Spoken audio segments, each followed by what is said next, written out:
Amen, brothers and sisters. We are now day 2 of week 8 of our Holy Word for Morning Revival. The title is still The Crucial Aspects of Matthew 5 through 7. So here in day 2, let's read the Bible verses. Matthew chapter 6, verse 25 to 26. Because of this, I say to you, do not be anxious for your life, what you should eat or what you should drink, nor for your body what you should put on. Is not the life more than food, and the body than clothing?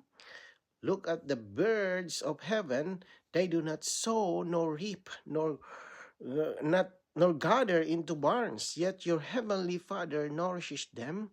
Are you not more valued than they? So here the Lord Jesus gives a very uh, direct word. It says, do not be anxious for your life. He mentions food, drink, and clothing, which is the basic necessities of human life. But even in this short portion, we can sense that he is also touching something deeper than outward needs. He is exposing the inward matter of anxiety. And then he says, look at the birds of heaven.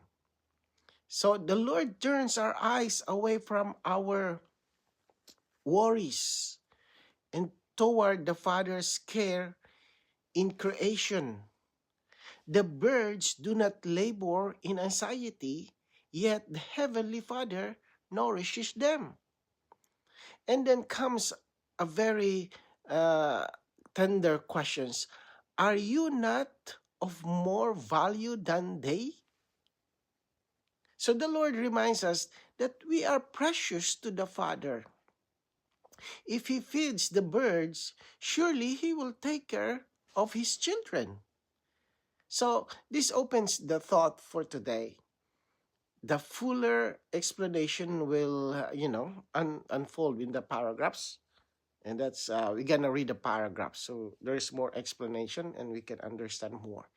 So let's read the paragraphs. Although Matthew 5 to 7 does not actually use the words life and nature from the context, we can see that apart from the Father's divine life and nature, these chapters are in vain. No one would be able to fulfill the requirement of the kingdom of the heavens without having the Father's life and nature. Every constitution is based upon a certain kind of life. The constitution given by the Lord Jesus on the mountain was for the sons of God, and it was based upon the life and nature of the Father. 2 verses in chapter 5 indicate this fact. Verse 9 says, "Blessed are the peacemakers, for they shall be called the sons of God." And verse 48 says, "You therefore shall be perfect as your heavenly Father is perfect." So this paragraph brings us more deeper, right? Even though Matthew 5 to 7 says does not directly use the words life and nature, the entire section is built upon them. The Lord gave what we may call the constitution of the kingdom on the mountain. But every constitution requires certain life to match it.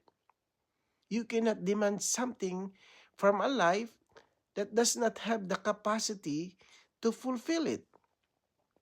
Like for example, you cannot expect a bird to live like a fish or a fish to live like a bird.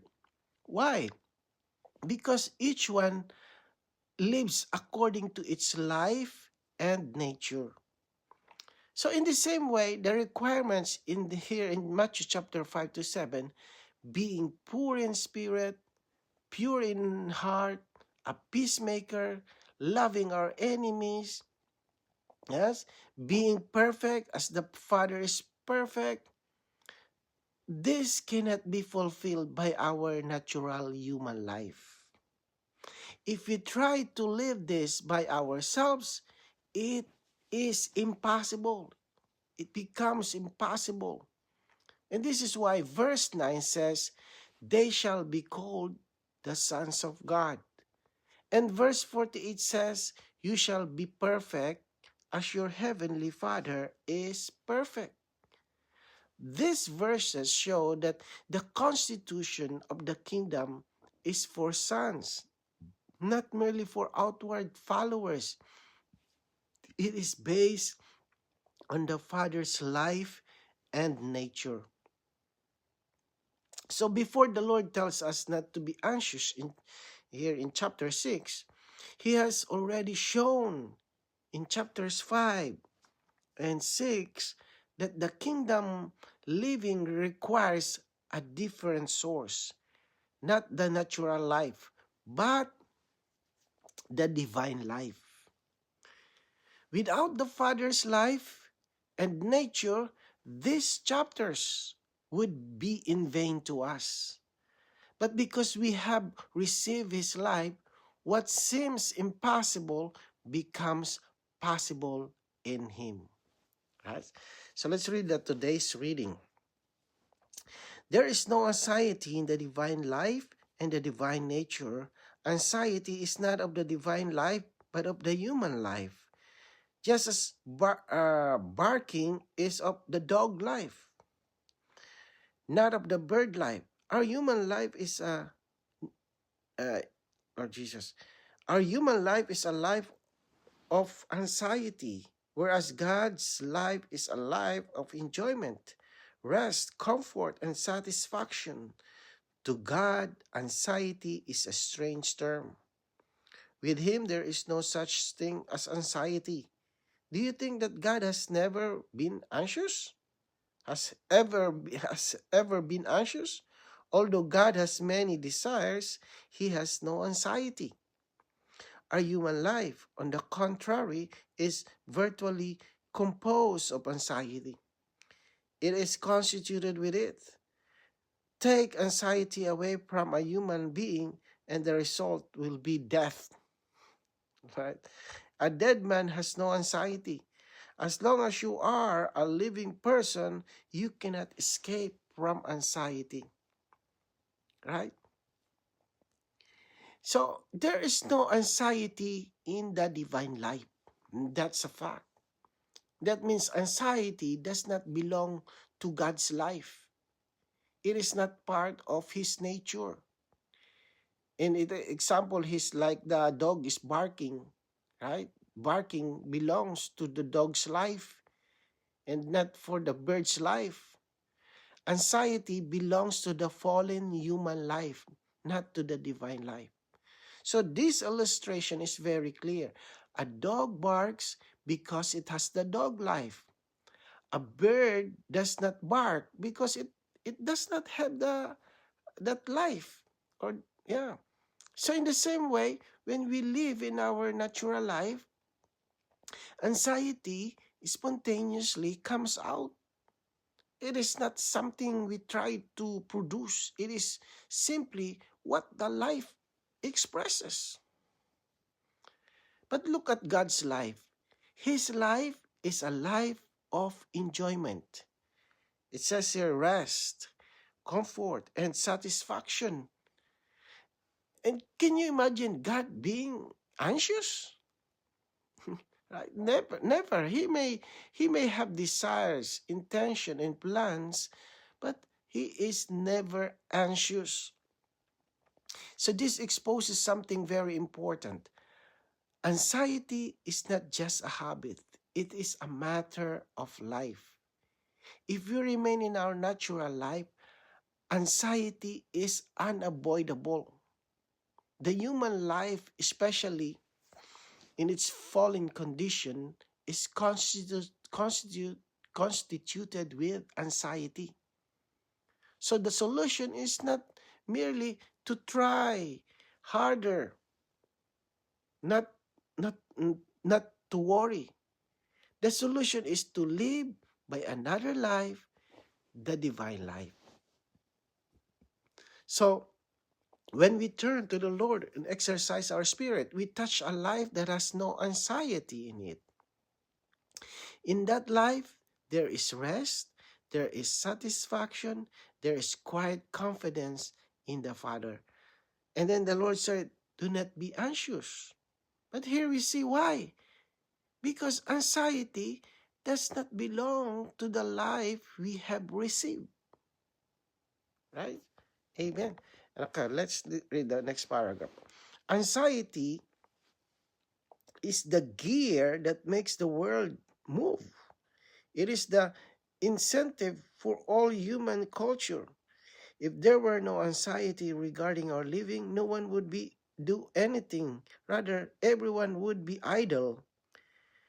Thus, by touching our anxiety, the Lord touched the gear of human life.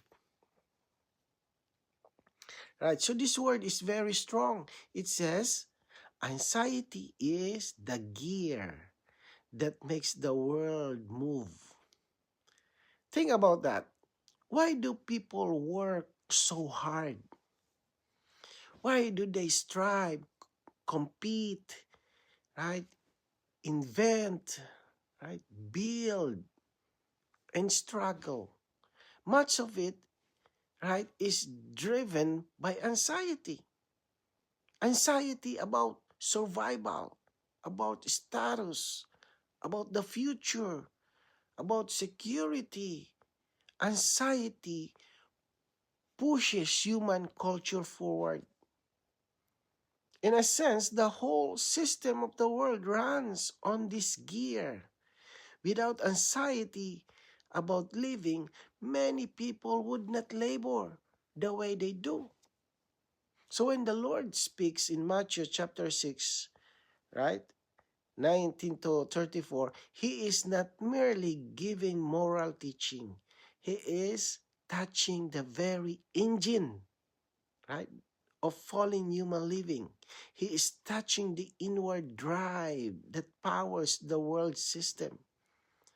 So this shows how radical the Lord's word is. He is not just adjusting our behavior slightly. He is challenging the entire source of our living.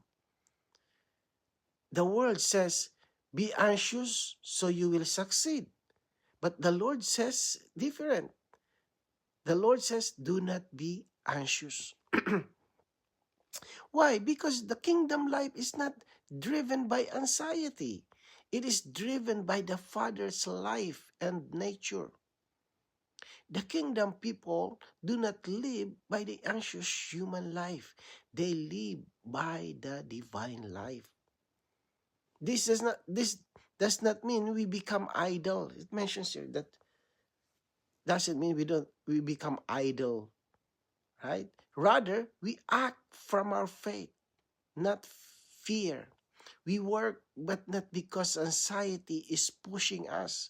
We live under the Father's care.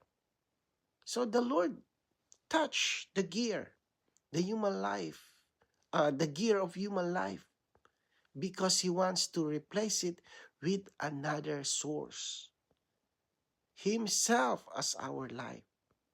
He should be the gear to us, not the anxiety. So let's read the next paragraph. When the young people hear this word, they may say, Hallelujah, because the Lord Jesus has touched anxiety, the gear of human life. We don't need to study or work hard. If we are hungry, we can simply eat some leftovers. This concept is wrong. In 6:26, the Lord Jesus said, Look at the birds in heaven. They do not sow nor reap, nor gather into barns, yet your heavenly Father nourishes them. If the Lord Jesus were here, I would ask him, Lord, you liken us to birds. The birds neither sow nor reap. They just fly in the air and do nothing. Lord, does this mean that we should not do anything?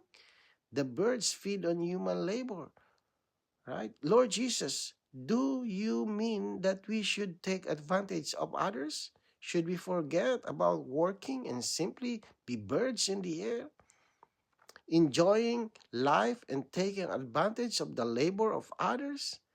I would also ask the Lord, Lord, you also liken us to lilies. Lilies don't do anything but are clothed in more glory than Solomon. Are you saying that we should not do anything? That we should simply enjoy the air, the sunshine, the soil, and the water? This is the concept held by many young people who quote these words of the Lord Jesus. They say, let's let's be birds in the air and lilies in the valley. I ask these questions because I know the psychology of the young people. After spending so many years in school, they may be tired of studying, and they go from a junior high to high school, from high school to college, and from undergraduate school to graduate school.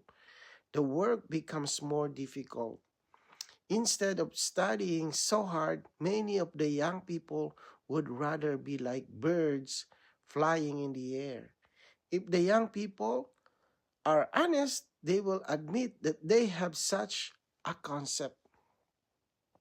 Okay, let's finish it. Does the Lord intend that the young people finish school or drop out and be like birds in the air? It is wrong to have anxiety, for anxiety does not belong to the divine life. There is no anxiety in the life of God. However, the Lord does not mean that we should not do our duty, right? So there is what we can say the wrong. The what is the wrong? Hallelujah, the hallelujah conclusion that's mentioned here. So the paragraph starts with a very realistic reaction, right, from some young people. Maybe not young people. Maybe all of us. Well, it focuses much more on the young people because they are the one who are young. They have more time to prepare, right? So since the Lord touch anxiety, we don't we don't need to study or work hard. That's a wrong. This shows a danger, right? People can hear a spiritual word and then use it as an excuse to escape responsibility. Here in the morning revival says plainly, this concept is wrong. So we must not twist the Lord's word into a permission slip for laziness, right? So practical touch only, right? Only to help understanding. It is like someone hears God will provide, then says, "Okay, I won't work anymore." Right? That is not faith. That is using a verse to cover the flesh. And then another one is look at the birds of heaven. Right? So this paragraph brings us back to Matthew chapter 6 verse 26 and says that the birds do not sow, reap, or gather into barns, yet the Father nourishes them. The ministry raises honest questions to expose a wrong interpretation here, right? Do the birds really do nothing? Do they live by taking advantage of others? Does the Lord mean we should stop working and just enjoy life? This is important because the verse can be misunderstood if we only take it in a shallow way. But there's a key point. What is this? The Lord's illustration is not teaching no responsibility. It is teaching no anxiety. Right? And another one example is the lilies. So this paragraph moves to this. Another illustration is the lilies. So lilies do not do anything, but are clothed in more glory than Solomon. Right? This is a huge picture. Solomon represents the peak of, human glory, riches, right? Splendor, clothing, display. Yet the Lord says the lilies are clothed with something surpassing that. So here in the morning revival says, is asking, are you saying we should not do anything? Right? Should we just enjoy the air, the sunshine, the soil, and water? So here's what makes this so meaningful. The lilies are not anxious about clothing. They simply grow according to the life within them. And God clothes them. So here's the practical touch, okay? Only to help us to understand. A lily does not worry in the morning, right? How will you know, a lily doesn't worry, right, in the morning. How will I look today? It's just leaves grow, right? It's just leaves and grows. The clothing comes out of life, not out of anxious effort, right? So here's a birds in the air and lilies in the valley. So this paragraph says many young people quote the Lord's word and say, let us be birds in the air and lilies in the valley. This is almost like a slogan. No stress, right? No studying, no more working. Just enjoy.